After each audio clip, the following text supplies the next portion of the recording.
Hello, you absolute mad lads. I do apologize that I haven't posted any long-form content in about a week. It is the week of 4th of July here currently, and I've been really preoccupied with barbecues and fireworks and going out and hanging out with family and friends and just enjoying the holiday. But holiday's over, and I have returned to deliver you guys your dose of Kenshi content. And if you do thoroughly enjoy my Kenshi content and want to help support the channel, do consider becoming a channel member. It's only $2.99 a month, and it gives you early access to all of my long-form content 24 hours before the rest of the public get to see it. You also get a special badge in chat identifying yourself as an official member of the Mad Lads Guild, exclusive access to community posts and polls that will help you decide the future of the channel and the kind of content that I put out, as well as a shout out in all of my videos. So without further ado, let's get on to the important stuff. Now recently there's been a lot of questions as to how I came to the conclusion in my Origins of the Hivers videos that the Hivers have an origin that is based in humanity. And while I could go back and rehash something that I've already discussed, I think it would be much better to explain the overarching theory behind it that leads me to that primary conclusion. Because you see, Kenshi as a whole has a theme that has been pretty consistent since the very beginning. Humanity is the source of everything that has happened on Kenshi. And while many of the things that I'm talking about are still technically speculative, I think that I've done a good job throughout the course of my time here on YouTube talking about Kenshi lore, proving each one of these topics. But do take these things with a grain of salt, as Kenshi lore is very speculative by nature. Now you may be thinking to yourself, Dave, you're an absolute lunatic. How could you possibly think that a bone dog has roots in humanity? They look nothing alike. It's clearly a dog. And you're right, it is a dog. But what I'm saying is that everything on Kenshi, or at least a good portion of the creatures on Kenshi, have a root that is based in humanity, not necessarily that they are human. And I'll go ahead and explain that further right now. You see, it all begins with the playable races. And in the original Origins of the First Empire video, I broke down that the two predominant races that were present on Kenshi at the time of the First Empire was that of humanity and that of the skeletons. Now, obviously humans have a human origin because they're humans. But then you have the skeletons, who are creatures, sentient AI robots that were created by the humans. Ergo, they have an origin in humanity. They were created by the humans. Then we continue further on down the line in my Origins of the Second Empire video and my Origins of the Shek video, in which I discuss how the Shek were created by genetically modifying humans during the Second Empire to act as informants for the skeleton regime against the cult of Stobe. This being largely backed up by several pieces of Holy Nation scripture that imply that the Shek are actually corrupted humans, as well as the skeletons in the Black Desert City's reaction to seeing a Shek in person for the first time in over 1,000 years, making notable mention to call them enforcers rather than Shek, and saying that their spiky exterior finally matches the spiky interior, implying they used to be human and they looked far different than they do now. And I do freely admit that there are people in the community that believe that the Second Empire would not have had the kind of technology to do any kind of gene therapy or genetic manipulation, but I think that areas like the Grid point to the idea that that is actually more likely than we like to consider.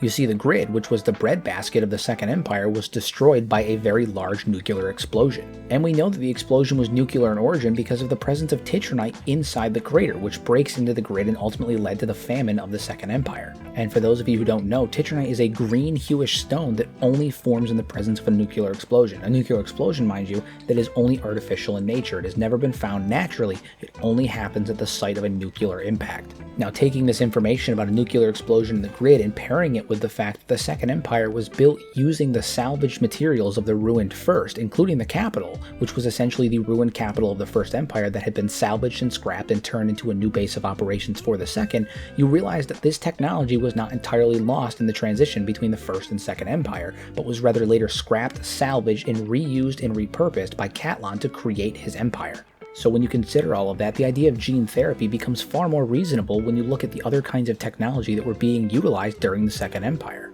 And it's because of this that you start to notice a trend. The humans are human. The skeletons were built by humans.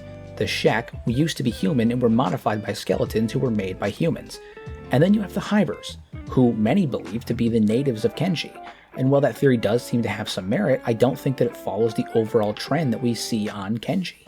Especially when you consider not only the timing of the Hivers' arrival on Kenshi, but their physiology as well. You see, we know that the Hivers appeared on Kenshi for the first time roughly 1,000 years ago at the end of the Second Empire. And I truly do not believe that their arrival was coincidental when you look at everything that was happening in the Second Empire at this time on Kenshi, and the fact that they are seemingly perfectly suited to deal with many of those issues. You see, just before the Hivers arrived, Catlan was facing 3 major crises at the end of his empire. The Grid was wiped out, causing a mass famine. Many of the areas that were agriculturally suited for farming were not sustainable for any kind of organic life to go there and farm the land. Because as we discussed, the area closest to the Second Empire capital had been destroyed by a nuclear explosion, destroying the land and removing their breadbasket, and then the lands to the north were populated almost entirely by cannibals. And much of the rest of Kenshi was either submerged underwater, not farmable deserts, or it was being controlled by hostile factions such as the Holy Nation. Now, if you subscribe to all of the evidence that I have put forward thus far in many of my videos, you would know that Catlan was more than willing to use gene therapy to fix his problems as he did once before with the Enforcers that would later become the Shek. And taking everything we know about skeleton psychology, we know that at the time that he created the Enforcers and the Shek, he was actually in a much better state of mind than he was at the end of the Second Empire. And in truth, it was probably this better state of mind that led to better practices during the gene manipulation as a whole, probably testing on animals before they moved to human trials. Which is why you see a much more subtle transition from human to Enforcer to Shek, because at one point the Enforcers looked near indistinguishable from humans. It was only later down the evolutionary line that they began to look more independent, like their own species. And these more thought out, thorough, and clinical trials that were tested on animals are likely the origins of things like the bone dogs and the pack bulls, where they would use the same gene therapy that would end up creating the Shek on animals such as dogs and bulls. And over the last 1,000 years, you would see those same species continue to evolve in a very similar fashion to the Shek, developing that hard exoskeleton, making them more suited for battle. Meaning that the bone dogs and pack bulls could also have an origin rooted in gene therapy, as they were the early proto-tests that were done in preparation to create the Enforcers that would become the Shek. But circling back, what does all this have to do with the Hivers?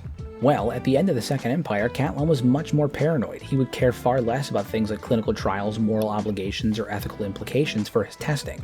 Especially when you look at all the problems that he perceived he was dealing with, both the real ones and the fake ones, in the form of the famine, the insurrections, and the traitors internally.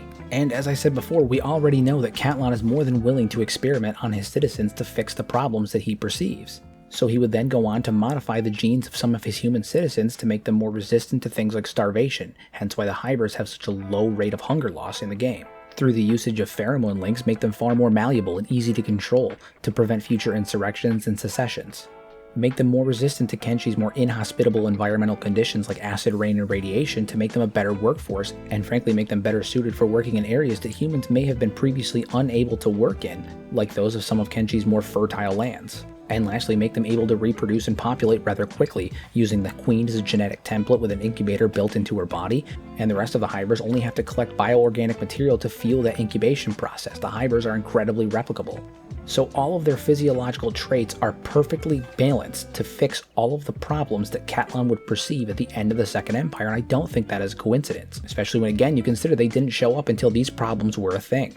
Unlike with the Shek, however, the gene therapy that would have been done at this time would have been far more rushed and far less safe than it was when they created the Enforcers, hence the decrease in their more nuanced appearance compared to the Shek that used to look human when they were the Enforcers. And this rush job may have very well led to the creation of the monstrosities like the skin spiders, where unlike bone dogs and pack bulls that slowly evolved over time to create their subspecies, the skin spiders could have been genetic rejects as a result of quick, immoral, and frankly untested gene therapy that was being done to a radical degree on the people. And if my theory that the Bugmaster was somehow involved in the genetic trials of the Second Empire is correct, it is these rushed and immoral clinical trials that led to the creation of the skin spiders that could both explain why he has a grudge against Catlan and why he's using the skin spiders to go after Catlan in the first place.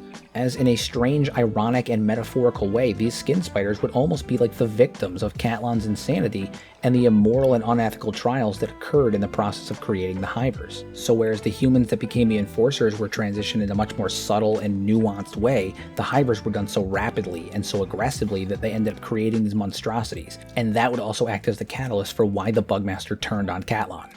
But I digress, as I don't want to get too far off topic talking about the Bugmaster. You see, the point of all this is to bring to light the possibility that much of the life that we find on Kenshi is rooted in humanity in some way. And to kind of recap on that, the humans are obviously the descendants of humans. The skeletons were created by humans. The Shek used to be human, were created by skeletons who were in turn created by humans. The Hivers used to be human, were created by the skeletons who in turn were created by humans. And then in a similar fashion to the Shek, bone dogs and pack bulls may have once been normal dogs and bulls that were manipulated by skeletons who were in turn created by humans.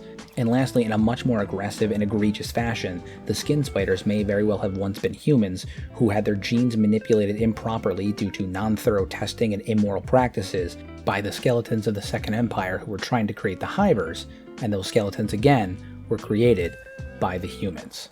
And while it's difficult to theorize about the possibility of the other animals and races of Kenshi having a human origin because we just don't know enough, when you look at all of the evidence presented thus far, it becomes far more reasonable to suggest that some, if not much, of the life on Kenshi does have some rooted origin in humanity, and frankly raises the question if any of the races of Kenshi are native to the moon.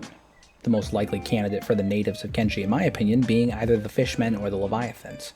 But maybe you have a different idea. Maybe you think I'm totally off base, and if you are, I do think you should comment down below, as I love these kinds of discussions. Because remember, these are all speculative things, and until Kenshi 2 comes out, we will not have a lot of the answers that we want. But when they do, rest assured, I will be covering them and updating my content accordingly.